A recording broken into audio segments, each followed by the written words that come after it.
Well, if you're gonna shave, you might as well shave in the parking lot of Volcanoes. Or is it pronounced Volcanoes? Volcanoes.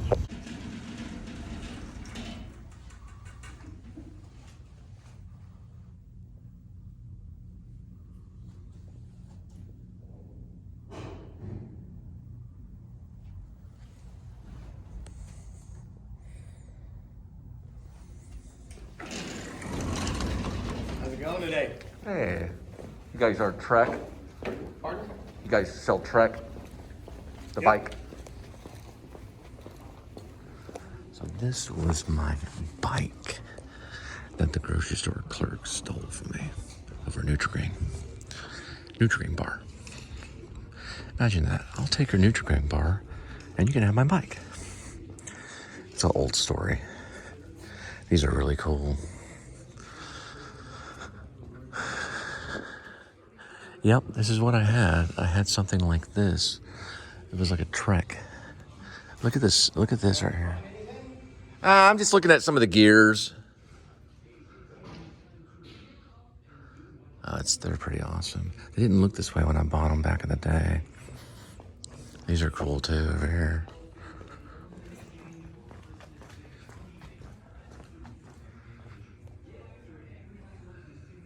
Yeah, these are actually even good right here. Some of them can be stocked up for delivery.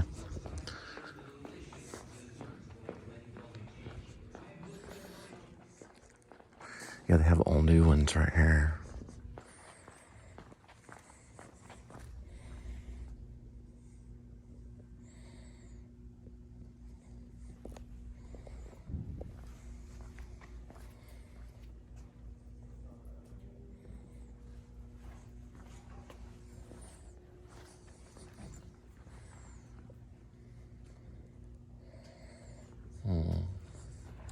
It was closer to something like this. It had kind of a straight bar like that. Not as souped up though. Look at these right here. Mine was about maybe $200. So these are different types. But still it was good though. It was better than average for $200.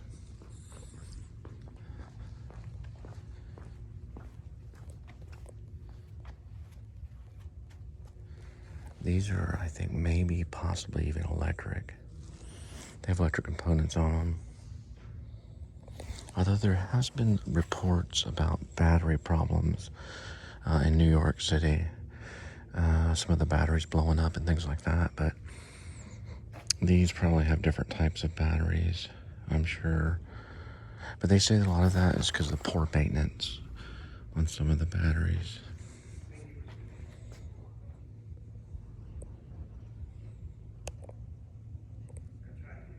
Yeah, these are going to be electric.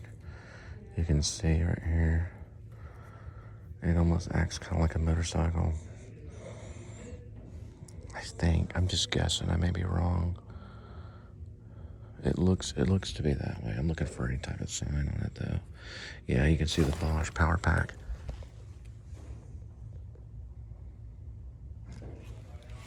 So the footage I saw coming out of New York was these things, I don't know if it was Bosch, but they would just spontaneously combust into like a fireball. But they were probably older models. This one actually has a cage on the back right here. For a dog right here. It's pretty great.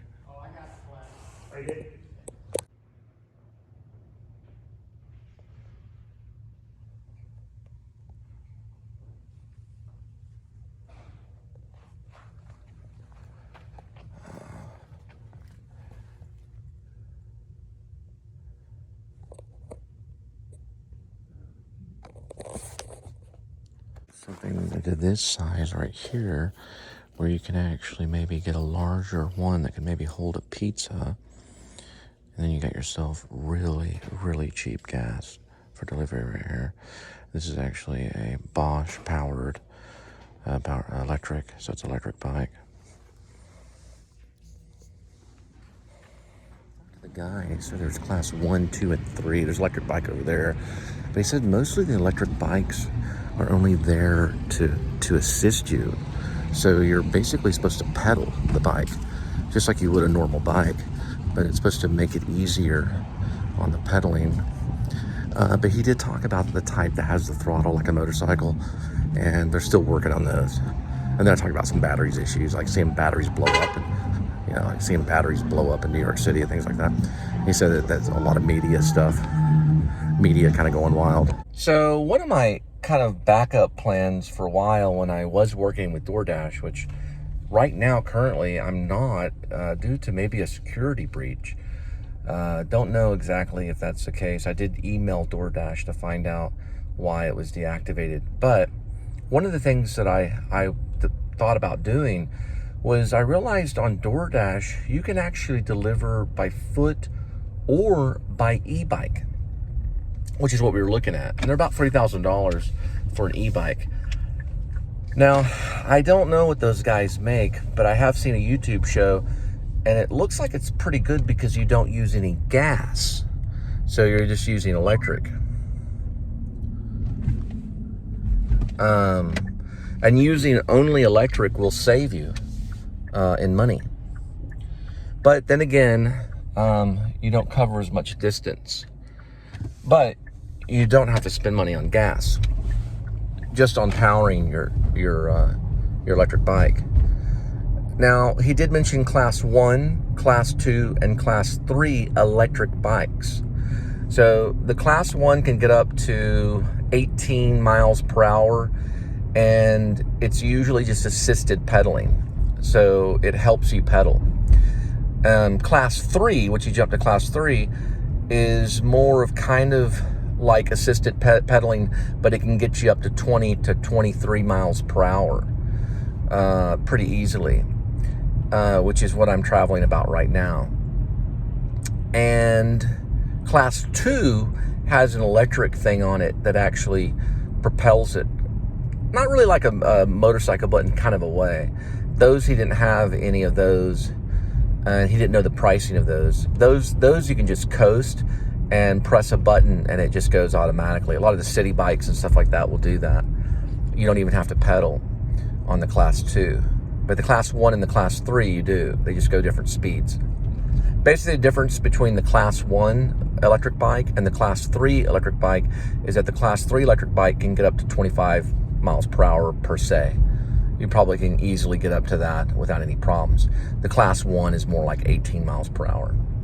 The class 2 is more of automatic, so there's less pedaling, and it's more basically of an electric engine propelling the bike.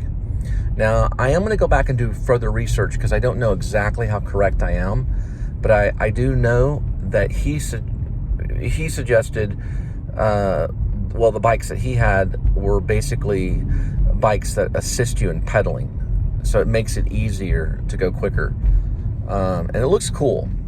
I considered maybe doing that to save on gas, but I got to figure out my DoorDash account, Hopefully there will be other avenues where sometimes, maybe a day, I'll be able to do that. There may be a day I might be able to do that, and it'd be a lot of adventure. Now, the filmmaking aspect would probably change because I'd have to get a GoPro, probably like a helmet and a GoPro. And the GoPro would go on the top, and you would see what I'm doing. And I'd only be able to vlog probably when I was at the restaurant and at the stop. But I could add GoPro, of what I'm doing. A lot of bikers and things like that do that. And some of them do have really good YouTube shows. I saw a really good one where the guy was making a lot of money doing it. But it is tougher to do. Oh, by the way, while I'm mentioning it, there's a really, really, really good movie that I really like. It's a Kevin Bacon movie. I'm a big Kevin Bacon fan. Also like the band, Kevin Bacon Band. Kevin Bacon did a movie called Quicksilver. Great movie. Got to watch it. It's about the inner city bikers. Maybe New York or something like that. Some city like that. A big city, and they're bikers, and they're delivery people. So they're very quick. They all do it on 10 speeds. And they're all young and healthy and all this stuff. But It's a great movie. You ever see a great bicycling movie? See the Kevin Bacon movie, Quicksilver. Great movie. Of Kevin Bacon. I also watched Flatliners with Julia Roberts and Kiefer Sutherland the other day, and the Baldwin guy. And they all had those little challenges after they die, and I always think, who dies in that? Because doesn't one of them die? And then I realize, they all die in it. They just have to come back to life. Today would be a good day to drop off a package at your door. Let's just keep it that way. We'll find this one real quick.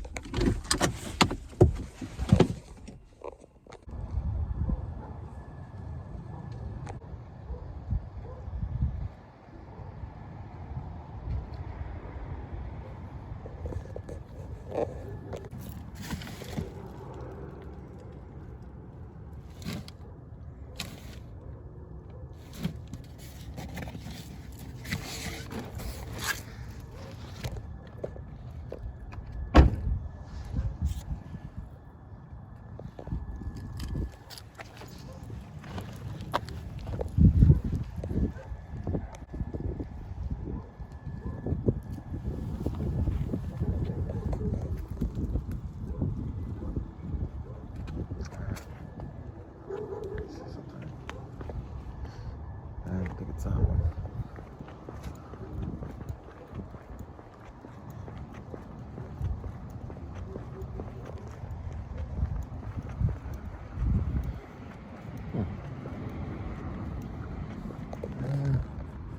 Yeah, it's this one right here.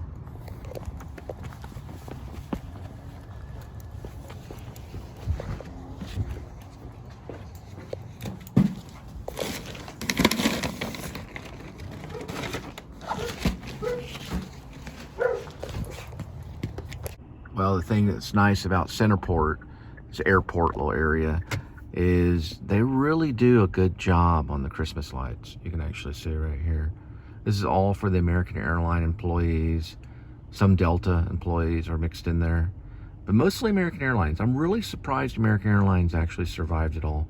You know, that's one of the main reasons I came back from New York City back to Euless, was because of American Airlines. My mom was an employee of American Airlines for more than 20 years, and she was afraid that she was going to lose everything. And a lot of people lost their jobs after September 11th. People had no work. I mean, American Airlines couldn't handle it. I mean, 2 of their airplanes flew into, buildings, and they were responsible for all those lives. It was horrible. So I came back to Texas and decided to leave New York to be closer to my mom and help her get through it all, because we were expecting her to lose everything. Believe it or not, out of the glory and grace of God, she actually kept her position. One of the few. And I remember when I went back to the FAA area, which is the aviation area where she worked. She worked in one of the buildings there as an operator, as a receptionist. Well, they're not receptionists. They're more like telephone operator kind of person for American Airlines. Her advantage, most of everybody was gone. The whole entire floor. There was only one little section in the corner of the entire building that had employees, or just a handful of employees. One of them was my mom. She got to keep her job. I lived in Euless and substitute taught for about 2.5 years or so, and my mom continued working until her retirement. Believe it or not, American Airlines to this day is still the best airline in the world, and the largest. They're still the largest airline in the world too. So if you're gonna fly, you fly American Airlines.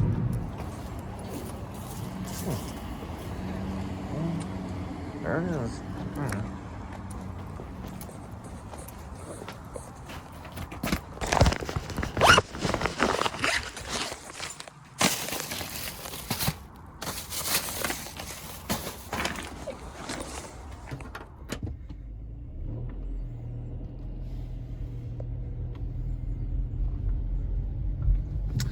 Yeah, I have to admit though. Let me plug this in. I'm gonna tell you a story about American Airlines, but let me plug. One of the things, the reason why I'm a big fan of Adam the Woo, is because he does fly, and to be honest, I was not afraid to fly ever. I never really was. And I even after 9/11, even a few months after 9/11, I flew out of New York City and then flew back into New York City to get my computer out of storage from Manhattan. I had it in a storage unit. I wasn't afraid to fly back then at all. I really wasn't. I had no fear of flying. But today, because of seeing all this stuff online, on these, I guess, YouTube, it just looks like a nightmare. I mean, I don't see how people do it. Like my mom is all the way up in Maine, by Canada, and I'm in Texas. And Linda has talked a lot about maybe going up there. It's a beautiful area. Maine's really, really pretty. It's a different type of environment. Stephen King's up there, all kinds of stuff. He's still writing. Anyway, I'll let you know about flying. Saying, I've been up in Maine before, and usually I always fly. We fly to Boston, and then we get a rental car, and then we drive it into Maine because it's easier, it's faster. Boston's a big area to fly into. But Bangor Airport is a little tough one. So it's very military. Like a lot of military personnel will fly in, and they'll land in Bangor. So it's a different type. It's a different type of airport. So they sometimes take American airline flights, and then sometimes they don't. But regardless, in most cases, you have to fly into Boston and get a rental car, and then you drive into Maine. And it's a few hour drive. It's not that bad. But from Boston, because Boston is far north than New York City, so you're closer when you land in Boston. But and it's neat because you can always drive by Stephen King's house and do a vlog of his gate. Hey, I'm in front of Stephen King's, this guy that wrote The Green Mile, or Shawshank Redemption and all this. It's cool to do that and everything, but right now, just seeing, Stephen King needs to write a horror film about flying, which he actually has. Langlanders or whatever it's called, Langloiders or whatever. I can't think of the name of it, but it's about air flight. Twilight Zone has done stuff about air flight too. All of a sudden, I just became afraid of flying. I don't know what it is. I mean, I probably go and see my mom, for the holidays and stuff, but I really do have a fear of it now. They say Sam Shepard, he's a playwright. He wrote Buried Child. He won a Pulitzer's for Buried Child. He also wrote True West. He was afraid of flying. He'd rather drive from New York City to Los Angeles than fly. He'd drive his vehicle across the nation if he had to make that trip for theater, because he did a lot of theater. But I don't know what it is. I don't know where the fear came from. I used to never be afraid. I love to fly. I was a big, I even wanted to be a pilot. But for some reason, and I don't know what it is, I just developed this fear.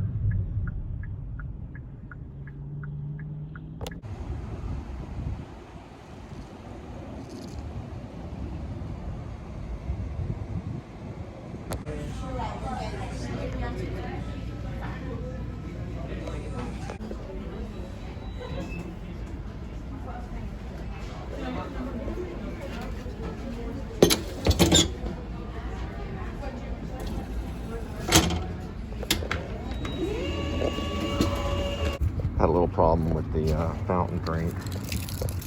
So what they do is they don't always put that tape right there. And you always want to make sure they put the tape on the fountain drink, because the fountain drink is the #1 problem in delivery. It's a big problem. So if they don't have that tape on the top of that fountain drink, then that shows very little respect to you as a delivery driver. You want to ask them to put that tape on top of it.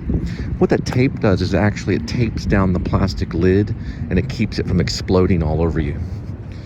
So if they don't have it on there, that means there's something wrong with them. But she put it on there, and I said, thank you. And she said, good night. And I said, good night.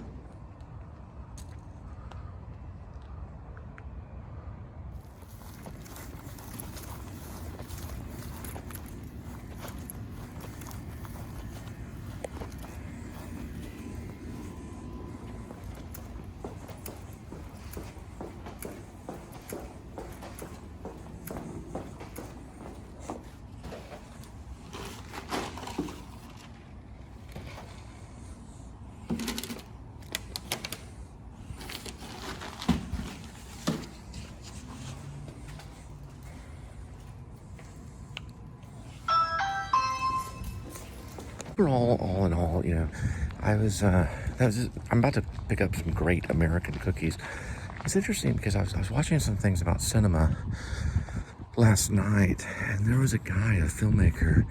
He made a movie that was 200 minutes long. Or was it 200 hours long?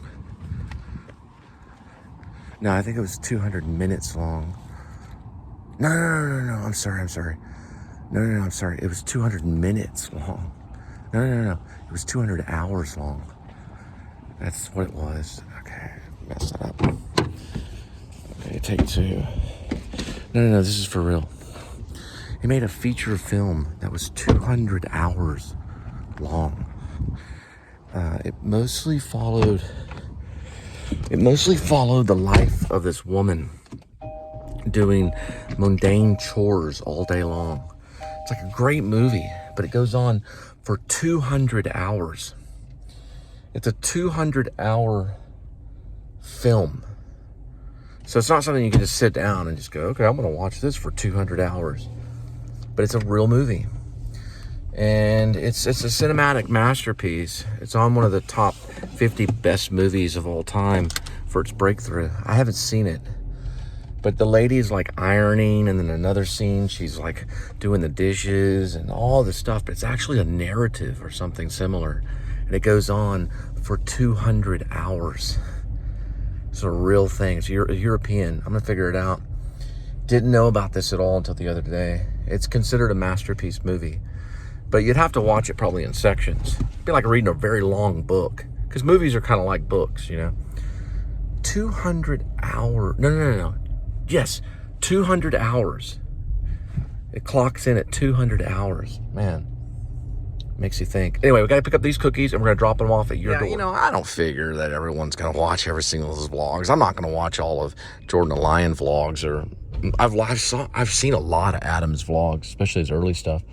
That's how I learned how to do a lot of the editing and things like that. He talks a lot about filmmaking. Well, through iMovie and things like that. But, what's interesting is that, the vlog, it's really just somebody just doing like a video log, But it does at times, it does kind of turn into kind of like a narrative. It does have a story at times, and it does get cinematic, But it ultimately is kind of just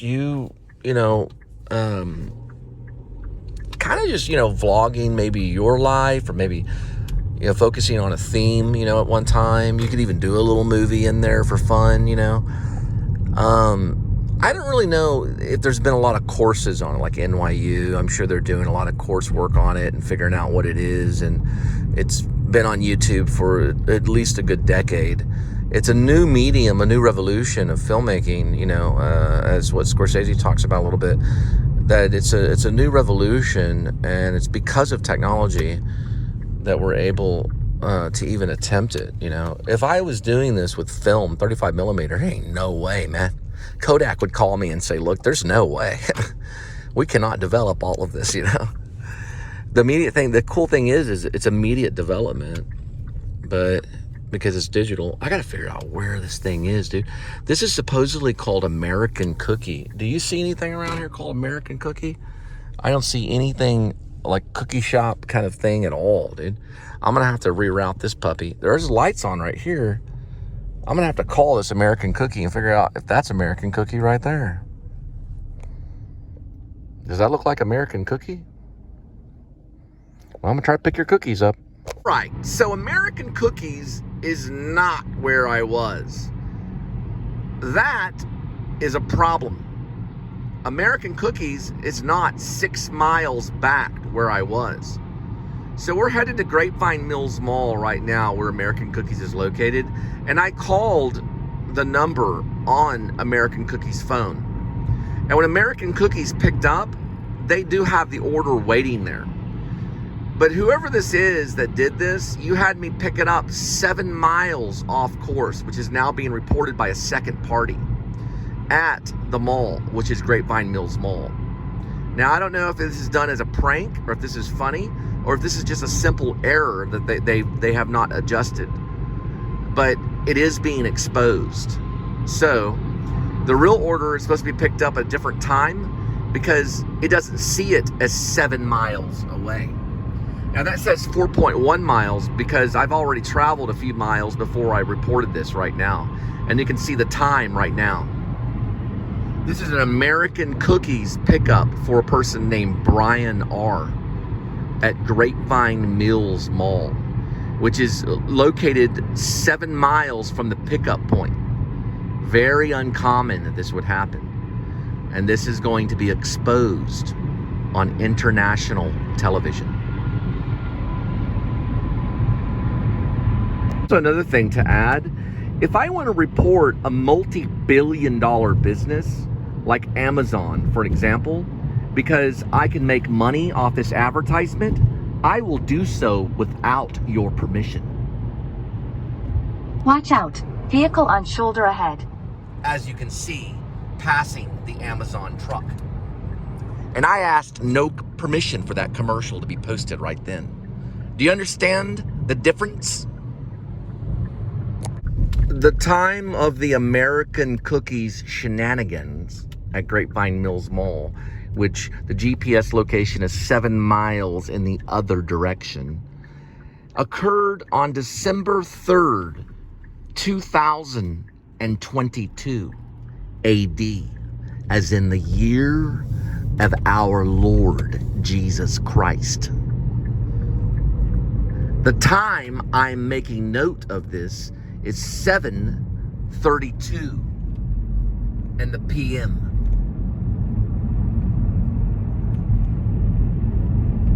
I will go into Grapevine Mills Mall to the American Cookie place where there's 2 of them, and I will pick up the cookies, which original location for pickup was 7 miles from the mall.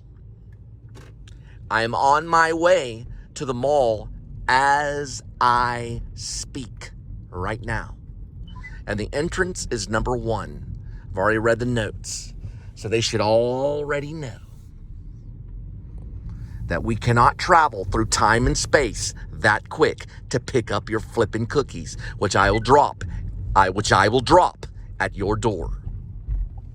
The pickup point for American Cookies is right here, not 7 miles away.